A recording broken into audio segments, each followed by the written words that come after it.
Can I play for food? That was the voice everybody heard but nobody expected inside the bright lobby of the Westbridge Grand Hotel. Imagine it: tuxedos, champagne glasses, clinking a fundraiser full of people talking about charity while dripping in diamonds. And then there she was, a 12-year-old girl with worn-out sneakers, baggy jeans, a backpack hugged to her chest like it was the only thing she owned. Her name was Naomi Carter. And her question cut through the noise like a blade. You should have seen the way heads turned. One woman with platinum hair leaned into her friend and hissed, "How did she even get in here?" Another man chuckled, swirling his wine. "Kid probably thinks she can bang on the keys and get a free meal." The irony. This entire event was supposed to raise money for underprivileged kids, yet when one actually showed up, they wanted her thrown out.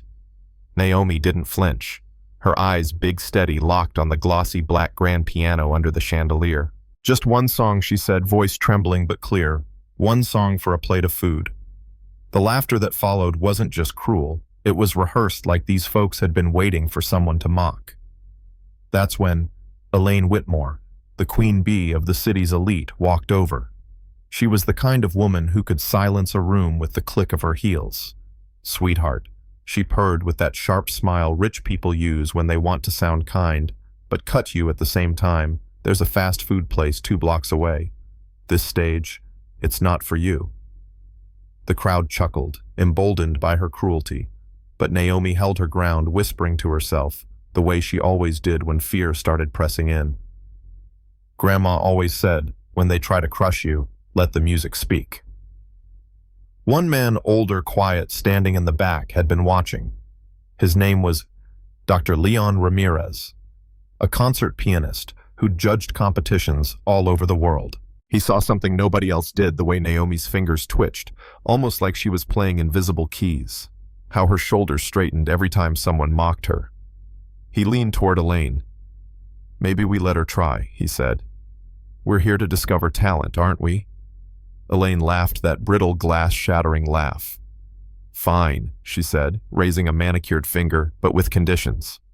One song. We choose. And if she fails, she leaves and never comes back." The crowd applauded as if they were about to watch a circus act, not a child. They picked Beethoven's Für Elise, the trap piece. Everybody thinks it's simple, but to play it well, to really play it, takes years. Elaine smirked. "Even my dog knows the first few notes. Let's see how far she gets." Naomi didn't argue. She just nodded, walked toward that piano like she was walking into battle, and pulled out the bench with a confidence that made a few people in the back shift uncomfortably. "Look at that," Elaine sneered. "She doesn't even know how to sit properly." But Dr. Ramirez saw it.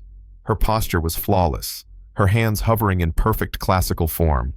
Naomi closed her eyes for a second, and it was like her grandmother's voice came back to life. "Music doesn't lie, child.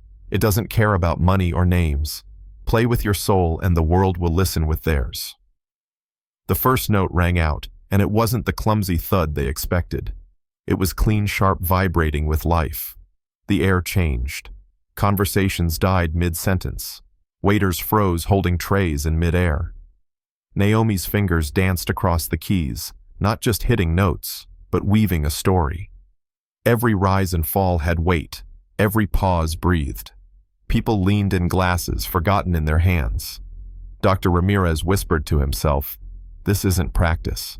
This is lived." He edged closer, watching her play passages that trip up even seasoned pianists, her tiny hands moving with precision, her foot controlling the pedal like a professional. Elaine shifted uncomfortably, her confidence draining with every bar.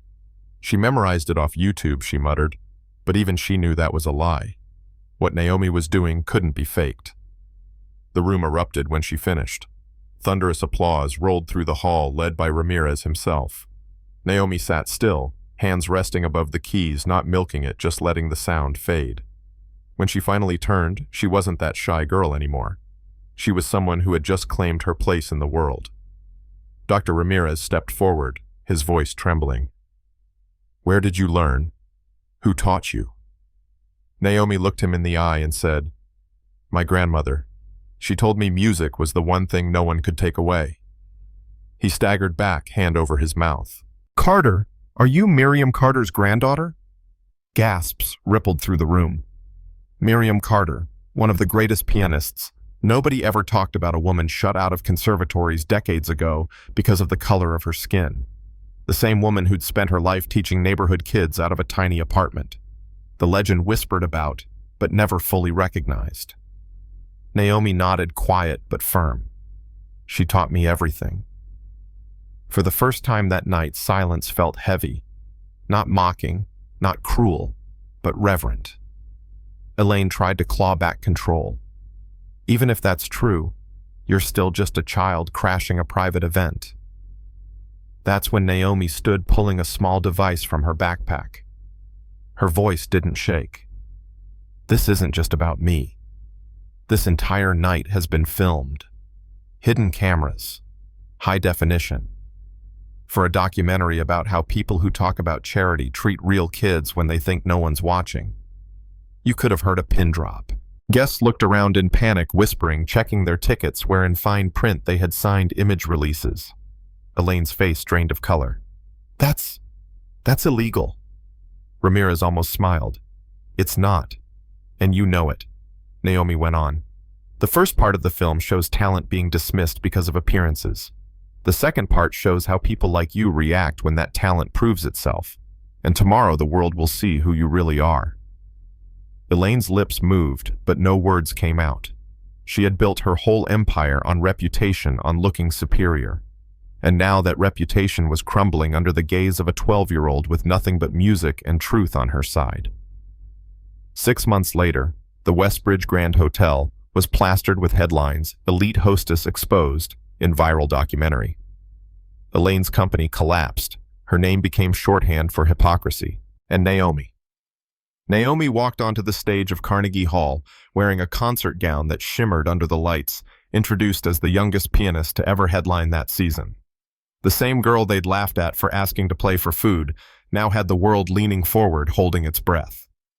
When the cameras rolled after that concert, Naomi said, "Music doesn't care about class, skin, or status. It only cares about truth. And if you have that, nobody can stop you." And she smiled, the kind of smile you only learn after walking through fire and still finding your song. Now I'll leave it to you. What do you think? Were those people just a reflection of the way society really works, judging worth by clothes and background? Or was Naomi too harsh exposing them on national television? Drop your thoughts in the comments. Share what you've seen in your own life. Because stories like this aren't just about music.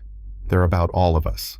And if you believe truth deserves a stage, hit that like button and subscribe, because the next story might just change the way you see the world.